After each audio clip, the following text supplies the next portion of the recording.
Me acompaña ahora en la mesa Enrique González Cravioto, que presenta una comunicación junto con su hermano Carlos, que no ha podido desplazarse a nuestra ciudad por motivos de salud, que versa sobre una de las figuras más importantes, creo yo, más señeras, o que al menos para algunos de nosotros es un referente no solo historiográfico, sino personal, ético, que es su padre, don Guillermo González Busto. Yo creo que Enrique necesita poca presentación en esta sala porque llegas a tu casa. Enrique es profesor de la Universidad de Castilla-La Mancha, es doctor en Historia Antigua, miembro del Instituto de Estudios del TIE, miembro de la Real Academia de Historia Española y tiene como centro de su interés el estudio de este territorio fundamentalmente en época antigua y también medieval, y una línea de investigación que a mí me parece que la cual está dando especialmente su fruto, que es el del análisis historiográfico de la intervención arqueológica e histórica en el norte de África. Como ya les digo, él va a hablar hoy de un tema difícil, me imagino, porque es difícil abordar la figura de don Guillermo en 40 minutos, yo no sabría hacerlo, pero además supongo también por una vinculación afectiva, obvia, que no puede dejar de mano. Así que yo no te robo ni un minuto más y puedes empezar cuando quieras. Muchas gracias, Fernando, y muchas gracias a la organización de las jornadas por la amable invitación a hablar de la figura de mi padre, con todas las dificultades que obviamente ello tiene. Un historiador va a hablar de otro historiador, eso está bien, pero ese otro historiador es su padre, lo cual, pues naturalmente, complica un poco el panorama. Pese a todo, eso es una desventaja, sin duda, pero hay otras ventajas notables, como es haber conocido perfectamente al personaje sobre el cual se va a hablar, conocer pues muchísimos detalles de su vida, de su trayectoria, y poderlos integrar una vez pasado, digamos, el duelo del primer momento en el cual también me tocó en el instituto, junto con mi hermano, en el Instituto de Estudios Ceutíes, en otra de las jornadas de Ceuta, las de Ceuta en el universo árabe, ¿no? Nos tocó también hablar de él y demás y traer su ponencia que había escrito justamente hasta el momento de su muerte para esas jornadas, ¿no? Bien, voy a tratar de poner sobre la mesa la mayor parte de las ventajas y ruego perdón por los inconvenientes, lógicamente, de que voy a hablar aquí, lo que hemos preparado entre Carlos y yo, que es sobre nuestro padre. Luego, para la publicación, todo lo que vamos a recoger aquí va a estar, o casi todo, va a estar en la publicación, pero dedicaremos una mayor atención, bastante mayor atención, digamos, al análisis historiográfico, científico, dado que en una publicación pues siempre se requiere algo menos vivido, si se quiere, de lo que viene a continuación. Bien, en primer lugar, presentar al personaje en su nacimiento, en su trayectoria vital. Nace en Ceuta el 2 de mayo de 1916. El 2 de mayo siempre fecha emblemática, era el cumpleaños en casa de mi padre, el 2 de mayo de Madrid y toda la historia de Daoíz Velarde, el teniente Ruiz de Ceuta y demás como personajes históricos. Quedó huérfano muy pronto y el niño, Guillermito, pues va a seguir a su padre en los destinos militares. Su padre era militar de intendencia, va a seguir a su padre en los destinos militares.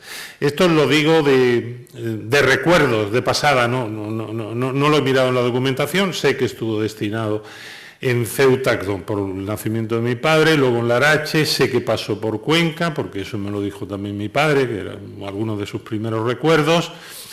También Castellón, Ceuta, ya un destino más duradero, en intendencia en los años 20, y Tetuán, sobre todo, en los años 30.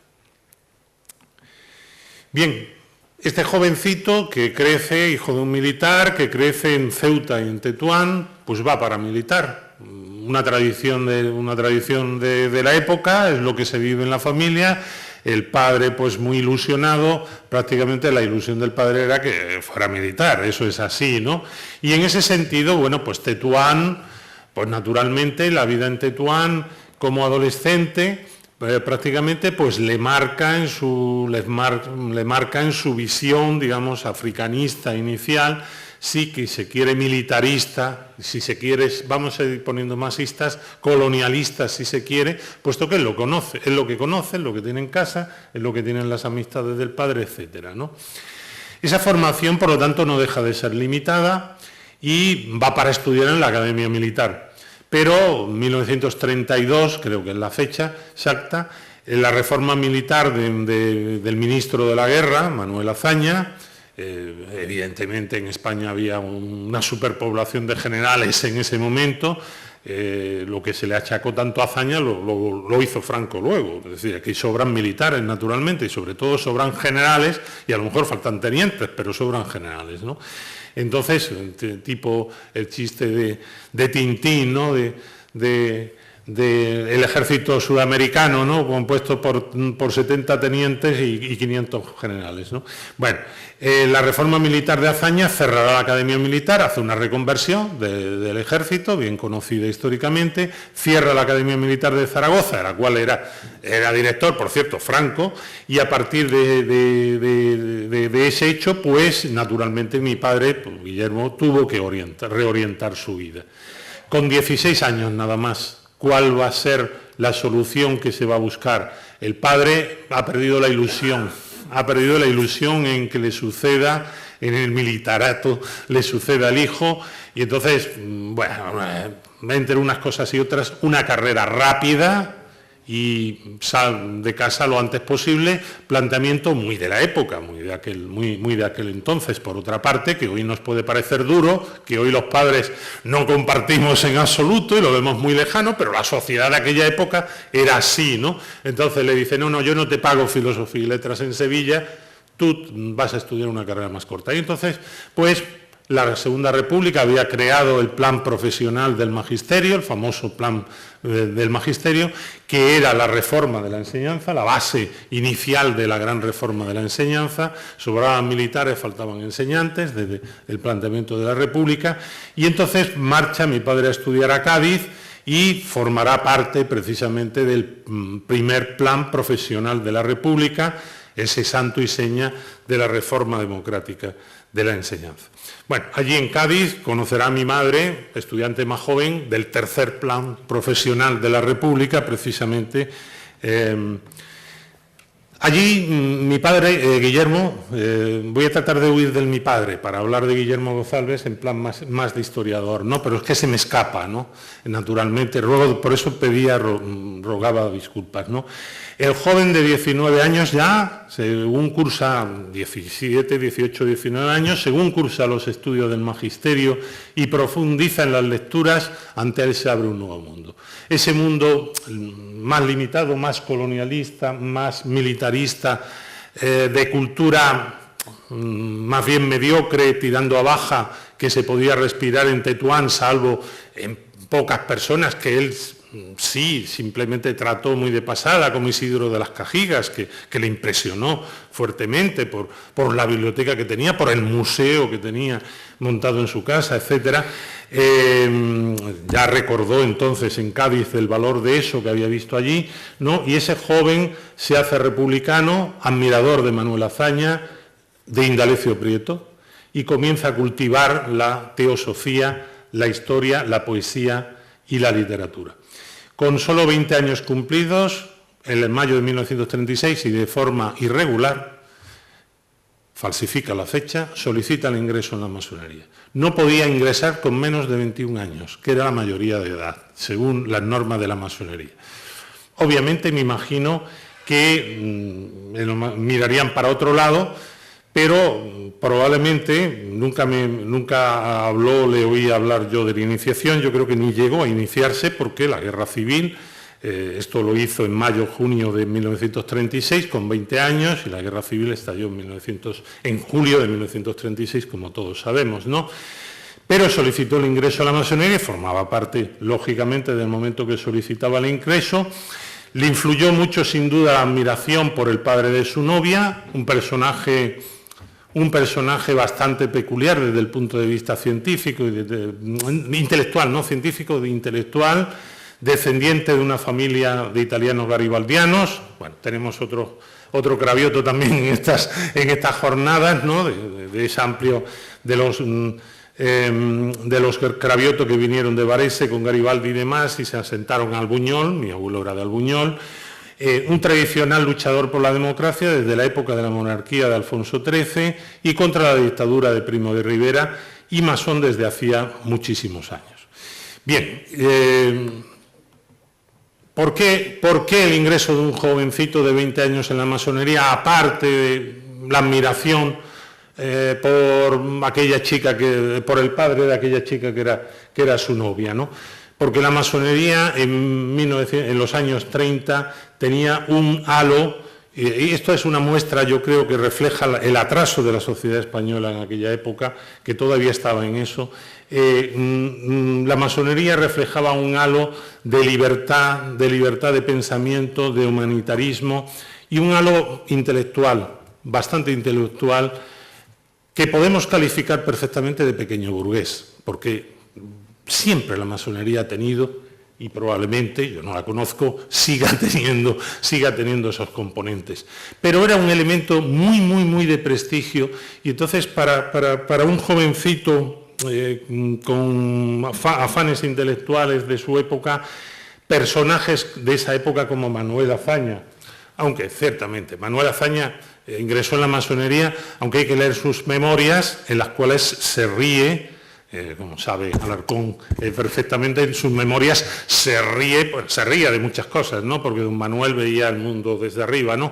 Pero se ríe de la ceremonia puramente y demás, ¿no? Pero Manuel Azaña, pues aquí lo tenemos, ¿no? La propia masonería pues hacía propaganda, ¿no? de sus integrantes y demás. Manuel Azaña, don Fernando de los Ríos, el gran ministro de Justicia y anteriormente de Educación, Álvaro de Albornoz, Luis Companys, Marcelino Domingo, Rodolfo Llopis, que fue el creador del Plan Profesional de la República. Rodolfo Llopis era catedrático de la Escuela de Magisterio de Cuenca y fue el director general de enseñanza primaria de Fernando de los Ríos, precisamente, y fue el que montó el Plan Profesional de la República del Magisterio. Luis Jiménez de Asúa, uno de los mejores penalistas de la historia de España, Antonio Machado, Joaquín Sorolla, Vicente Blasco Ibáñez, Odón de Buen, Luis Imarro, Demófilo de Buen, el general López Ochoa, el general Miaja, el general Nuño de Prado, el general Pozas.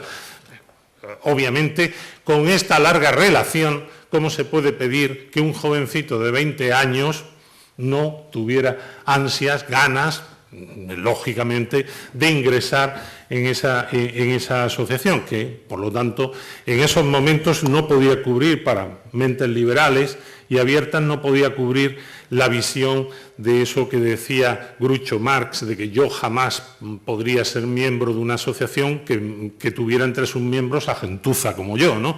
Bueno, pues aquí tenemos evidentemente lo que hoy puede ser difícil más difícil de entender, pero en aquella época era perfectamente comprensible y entra dentro de lo absolutamente natural.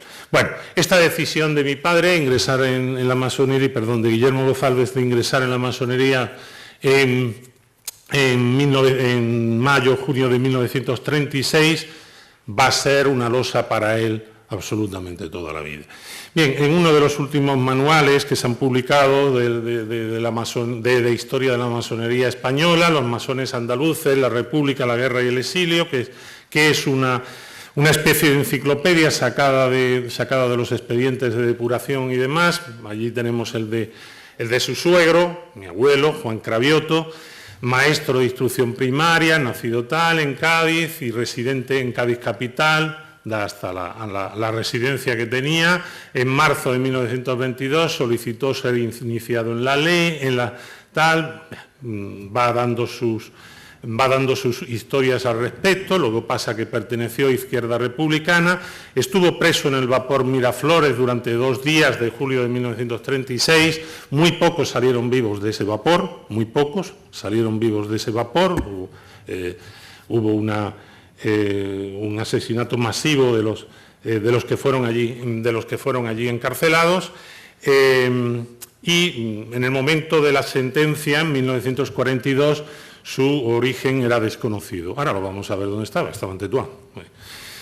El caso de mi padre, estudiante,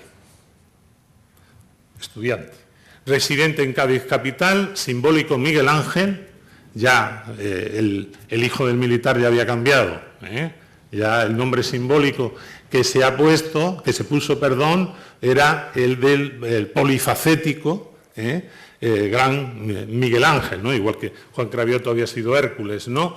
Está en la logia de Hijos de Irán, fue procesado por el Tribunal de Represión de la Masonería y del Comunismo y condenado a 12 años y un día de reclusión menor e inhabilitación, conmutados, no lo pillaron, conmutados el 3 de enero de 1949 por 6 años y un día de prisión mayor.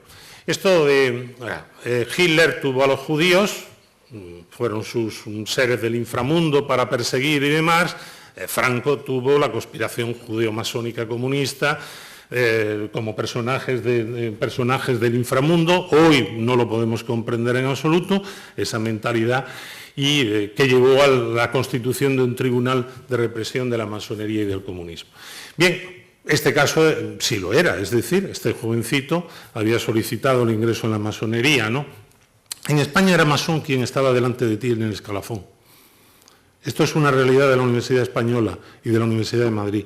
Y muchos catedráticos eximios de la Universidad Central Complutense de Madrid fundamentaron muchas de sus carreras docentes, académicas, en la denuncia de otro compañero de al lado, porque supuestamente era masón.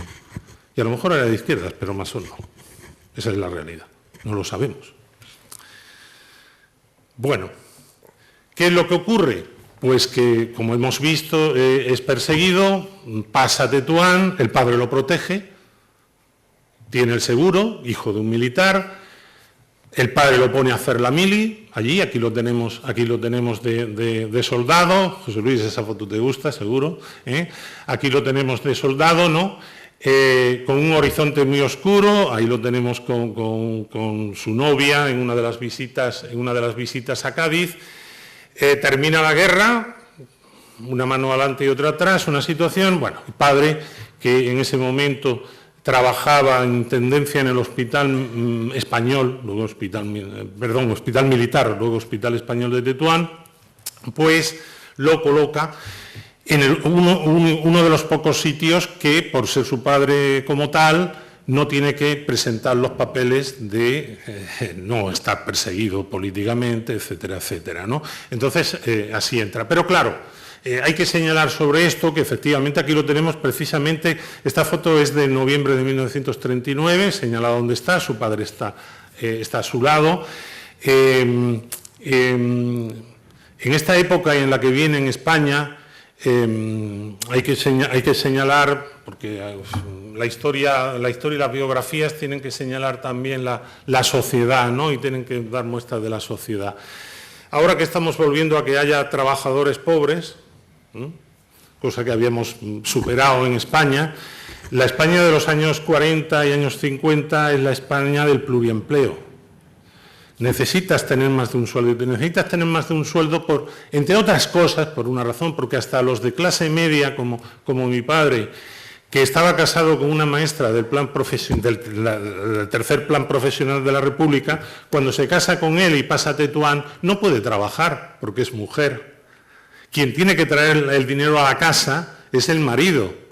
Y resulta que el marido está separado del magisterio y no puede cobrar como maestro porque está separado del magisterio, y la mujer que no está separada del magisterio no puede trabajar porque si no, no es buena mujer del marido. Sí, esto es así. Esta era la España de la época, y lo tenemos que conocer y lo tenemos que saber, porque esto es memoria histórica. Esto que estoy reflejando es memoria histórica no solamente del personaje, de la sociedad de aquella época, ¿no? Entonces, lógicamente las mujeres pues no podían brillar en absoluto, pero en absoluto, ¿no? Bien, es simplemente una reflexión que quiero poner también sobre el tapete.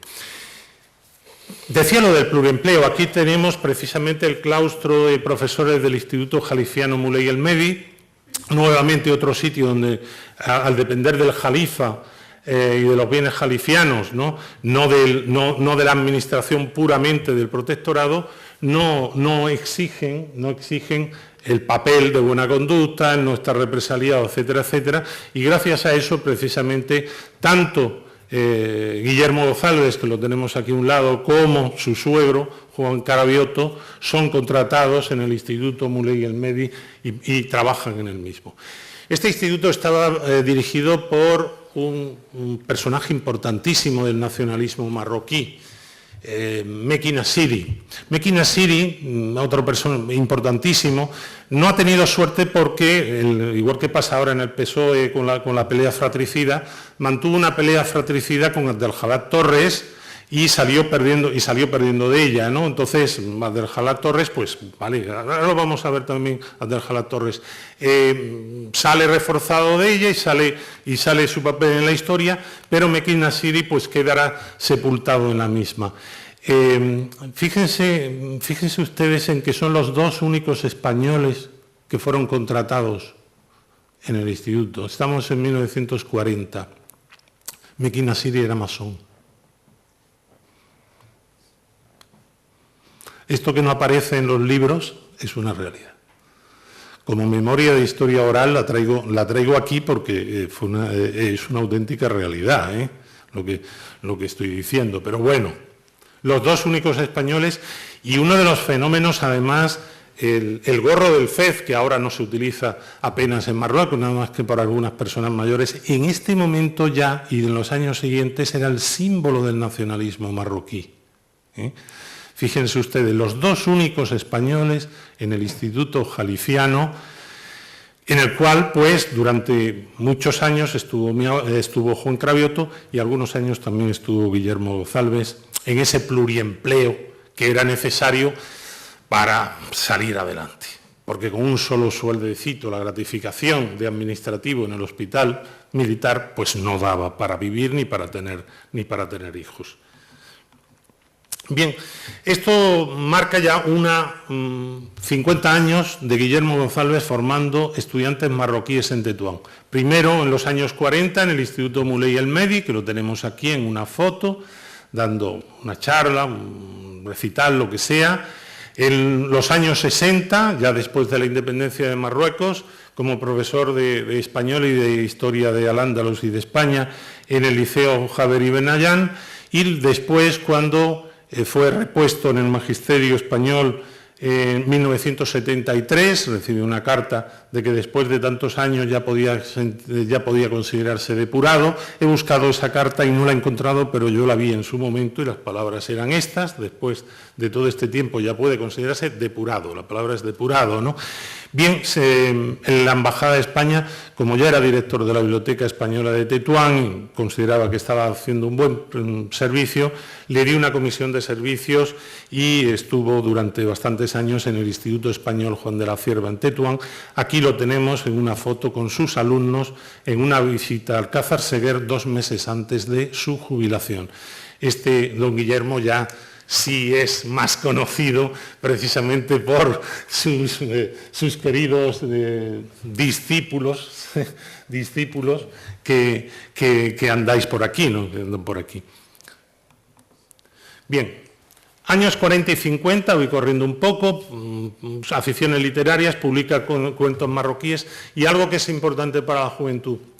Este hombre que se gana la vida como puede, perseguido político, que no puede exhibir papeles, estudia la carrera de Derecho, la estudia libre en Granada. Aquí tenemos este papel que se ha encontrado con cero salvoconducto y debajo tenemos lo más interesante: el interesado deberá personarse dentro de las 24 horas de su llegada en el lugar de la Junta vigilada. Es el momento en el cual pues ya han detectado su estancia allí y, bueno, vale, usted va a examinarse a Granada, pero allí tiene que presentarse. Es decir, en esto, para que le controlen que ha llegado a Granada a examinarse, Se necesitaba un salvoconducto para todo, para el paso del estrecho, pero para el paso a Ceuta desde Tetuán, pero esto incluye el hecho de presentarse. Esta es digamos, la parte quizás más lacerante de la cuestión. Bueno, pues que está en vigilancia, en libertad vigilada en Tetuán, sin embargo, llega a junio de 1956, ya había acabado la carrera de Derecho, se produce la independencia de Marruecos y, curiosamente, un perseguido político hasta ese momento en Tetuán pasa a ser el fiscal jefe suplente de la Audiencia de Justicia del Reino de Marruecos en Tetuán. ¿Por qué ocurre esto? Pues porque al producirse la independencia los marroquíes no tienen personal suficiente, pero claro, no quieren nombrar jueces ni fiscales a los mismos españoles colonialistas, para entendernos, que han estado allí. Y entonces renuevan los cargos, los que han estado hasta ahora que se vayan, y entonces ¿a quién nombran de fiscal jefe suplente? A una persona que ha estado formando alumnos marroquíes, que ha sido profesor en muchos casos de los hijos de los que estaban por allí, etcétera, y se produce esa paradoja de que un perseguido político pasa a ser fiscal jefe suplente en una situación casi de cambio de régimen, ¿no? Un poco delirante. Aquí tenemos a Abdelhalak Torres como ministro del Reino de Marruecos en el momento que llegó a dar posesión a los cargos de la Audiencia de Justicia de Tetuán. La foto es del 26 de noviembre de 1956. Esto existió, esto es memoria histórica también, lo que estoy contando aquí, no es solamente las peripecias de una determinada persona que vivió mucho, que le dieron mucha sabiduría en la vida. Es la sociedad que refleja los cambios políticos, esto es la memoria histórica también, ¿no? Años 60, en los años 60 publica su libro Marruecos Poético, todavía está más por la literatura que por la historia, hace la carrera de Filosofía y Letras, también en Granada, hace los cursos de doctorado, sus profesores, don David Gonzalo Maeso, fue su profesor más querido, era de hebreo, no era de árabe, pero con quien mantuvo una magnífica relación. Yo recuerdo de niño y de adolescente y de joven las visitas a Madrid, muchos años después, a un don David jubilado en su casa de la calle Goya. Jacinto Bosch Vilá, Luis Seco de Lucena, el padre de Darío Cabanelas, estos fueron los maestros de Guillermo González, y comenzó lo que yo llamo los combates por la tesis doctoral. Guillermo González quiere hacer la tesis doctoral más histórica que literaria, ya estaba cambiando de lado, quiere hacerla sobre los moriscos. Le gusta el tema morisco, quiere hacerla sobre los moriscos en Marruecos, pero Luis Seco de Lucena se opone. Y el padre Cabanelas no le hace ninguna gracia. Hay que entender que los moriscos, como eran vistos en esa época, eran como unos malos españoles, unos traidores a España y como unos traidores a la religión verdadera, a la religión católica, ¿no? Don Jacinto, no, don Jacinto tenía una mentalidad más abierta en ese sentido, pero que fue el primer director de tesis de Guillermo, pero se encontraba con el problema. Yo a este tío lo traigo aquí con una tesis de los moriscos y me lo fusilan vivo, ¿no? Y entonces lo derivó al elemento andalusí en el habla popular de Marruecos, tema en el cual comenzó a trabajar mi padre y publicó algunos trabajos sobre esto, fueron sus primeros trabajos científicos, estrictamente científicos y no literarios, fueron sobre este tema, pero muy pronto se encontró estancado en él porque no era su vocación, porque no se sentía, sí, sacaba las palabras, hacía, pero no se sentía relacionado. Y entonces, en 1965-66, se produjo eso que yo como historiador digo que Saulo se cayó del caballo, el descubrimiento de hornachos. Y esto es historia. Su visita al pueblo de Hornachos, de donde salieron los moriscos de la República de Salé, que dirigieron la República de Salé y demás, su visita a Hornachos fue, en este sentido, uno de los grandes giros intelectuales de su vida, mucho más de lo que él mismo reconocía. En su biblioteca, que he heredado en buena parte, tiene, bueno, ya lo tengo yo, una carpeta de hornachos. Aquí tengo unos apuntes suyos, ¿no?, sobre los hornacheros, sobre su visita, las fotos, la documentación, las conversaciones con el cura párroco, el lugar donde los moriscos se desbautizaban, toda una serie de elementos preciosos que me señalan y me indican que efectivamente esto le impactó muchísimo, ¿no? Y a partir de ese momento, sí, seguirá con las palabras andalusíes, heredadas en Marruecos y demás, pero su visión será una visión histórica, ¿no?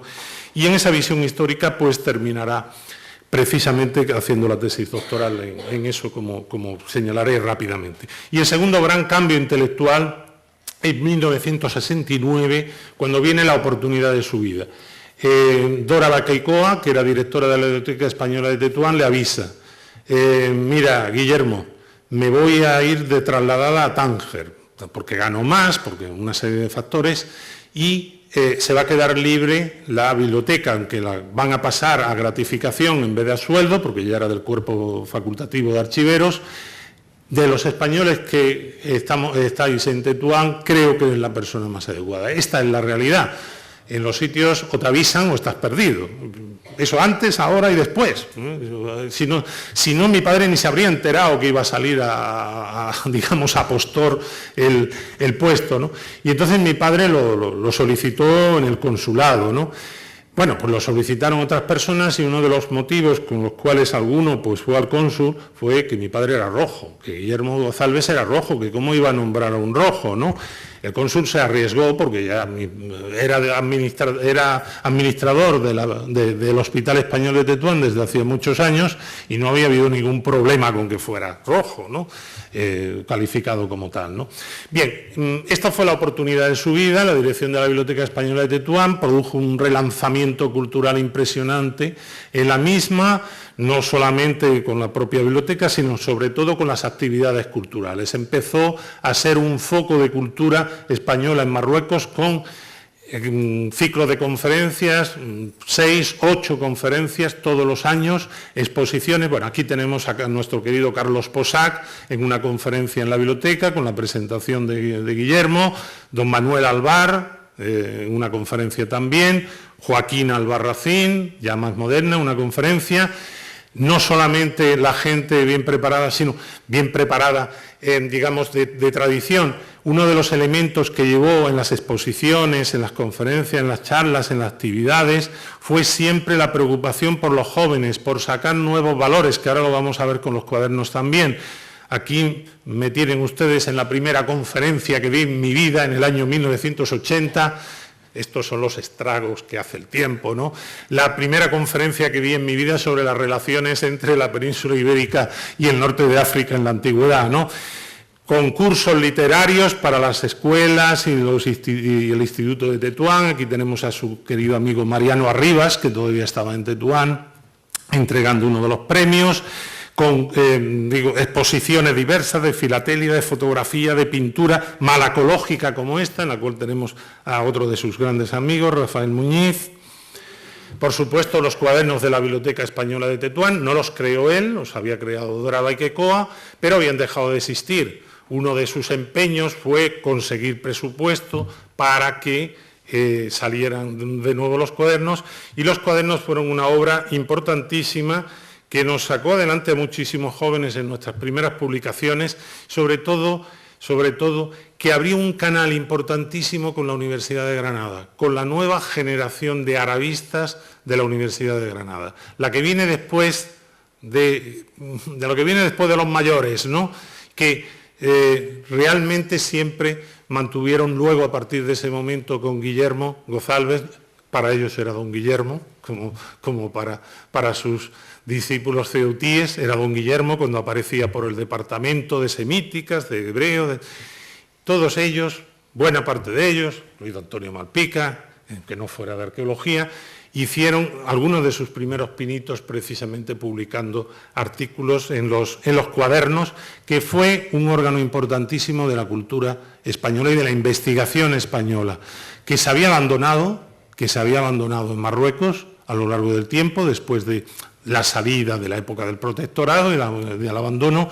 Nuevamente se retomó y permitió un enlace que es un tema importante de los cuadernos, permitió el enlace en el vacío que hubo para conectar con lo que sería la vuelta del estudio, de los estudios marroquinistas, de los estudios africanistas, que hay un intermedio, una vez que ya habían desaparecido los cuadernos, el intermedio que tenemos aquí en este grupo de gentes que participamos en el primer Congreso Hispanoafricano de las Culturas Mediterráneas en 1984. También está Carlos Posac, está Guillermo, estoy yo, está mi hermano Carlos, está Fernando Valderrama, está Braulio Justel, está Pedro Rodríguez Oliva, que lo tienes también por ahí, está Fernando López Pardo, también anda por ahí, está Paco Carrión.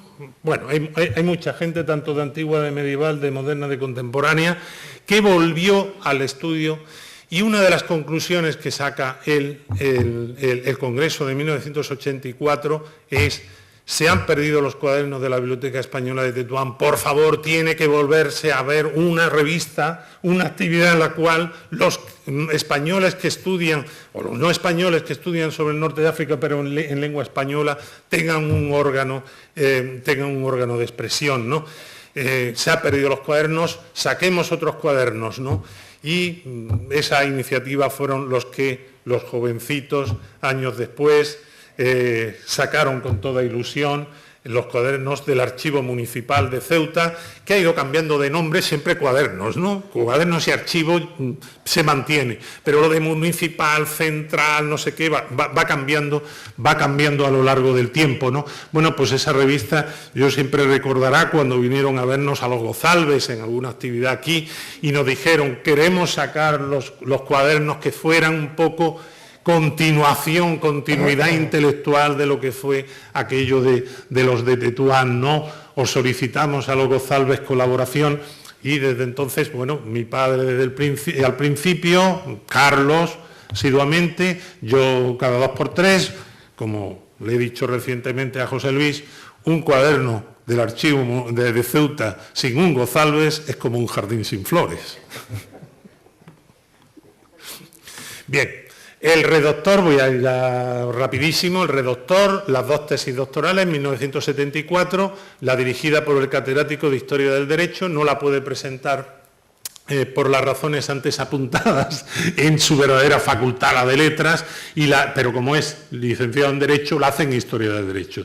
Dirigida por el catedrático de Historia del Derecho, don José Manuel Pérez Prendes, La República Andaluza de Rabat en el siglo XVII, una obra importante, haremos algunas referencias en la publicación, y en 1983, en la Universidad Complutense de Madrid, dirigida por Miguel Ángel Ladero Quesada, Los andalusíes en el norte de Marruecos a fines del siglo XV, las fundaciones de Chauen y Tetuán. El redoctor, las dos tesis doctorales. Y ya voy acabando. A partir de ese momento desarrollará una investigación incesante, su jubilación en 1983, marcha a Granada, y es el gran momento de compilación de muchos de sus libros y de convertirse en el historiador de la frontera y de estudio de la frontera.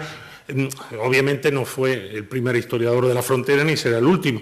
No estoy diciendo eso con lo del historiador de la frontera, que la frontera siempre que se forma en Ceuta en 1415, Tetuán 1485, la conquista portuguesa de Ceuta y la fundación andalusí de Tetuán, eso forma una frontera. Siempre se había analizado la frontera desde el enfrentamiento, desde la lucha, desde la tensión, desde la guerra. Había que estudiar los elementos de convivencia y por eso son la gran aportación, sin duda, de Guillermo Gozalbes. Son precisamente esos elementos que encontró en los manuscritos, sobre todo en la documentación de los manuscritos de redenciones de cautivos, para que no tengan dudas. Bueno, aquí lo tenemos con don Antonio Domínguez Ortiz, Gallego Morel, en fin, en la presentación del libro de Almandarí el Granadino, en la Madraza de Granada. Aquí lo tenemos en 1992 y 1993, en esa época, en los actos de hermanamiento entre Tetuán y Granada, con el alcalde de aquella época, Antonio Jara. Mi madre está, su mujer, está al lado suyo. Aquí lo tenemos también con otra serie de concejales, algunos de ellos incluso fallecidos. en algunas de esas actividades de aquella época.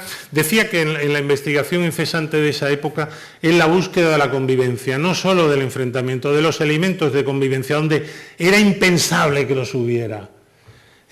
Judíos y moriscos, convivencia judeo-morisca en el exilio, en Marruecos, por poner un ejemplo, pero su última publicación prácticamente, bueno, apareció luego alguna otra más, pero la última que escribió, esta sí fue la última que escribió junto con la ponencia aquí en Ceuta, Moriscos y Frailes. ¿A quién se le ocurre unir moriscos y frailes? Pues justamente ahí salían los elementos de convivencia y de buena relación entre algunos moriscos y algunos frailes que venían aquí a Marruecos en actividades misioneras y sobre todo en actividades de redención de cautivos. Por eso creo que Guillermo González fue el historiador de la frontera, porque la estudió no solamente en el enfrentamiento, que es absurdo negarlo, que ha existido, porque ha sido una frontera militar y una frontera entre dos civilizaciones en lucha, entre dos países que han estado en guerra en muchas ocasiones, pero que había muchísimos elementos de convivencia y que esos elementos de convivencia definen la realidad histórica de Ceuta, no solamente las murallas, sino que había conexión y había contacto a uno y otro lado de las murallas entre el elemento humano. Lo que las autoridades prohibían, la gente llevaba adelante. Se podía prohibir el comercio, pero había contrabando, por poner un ejemplo. Y esa es una realidad histórica que siempre ha existido aquí en la frontera de Ceuta. Los dos libros que recopilamos Carlos y yo, Carlos entre Portugal y España, Ceuta, después de su muerte, y el que me encargué yo de recopilar, Tetuán Granada y la frontera del Estrecho, que son, digamos, las últimas producciones, ya fallecido. Y, bueno, pues termino un poco con eso de la memoria histórica. Un historiador, un intelectual, una persona que le puteó la vida, una decisión muy normal adoptada con 20 años. Memoria histórica.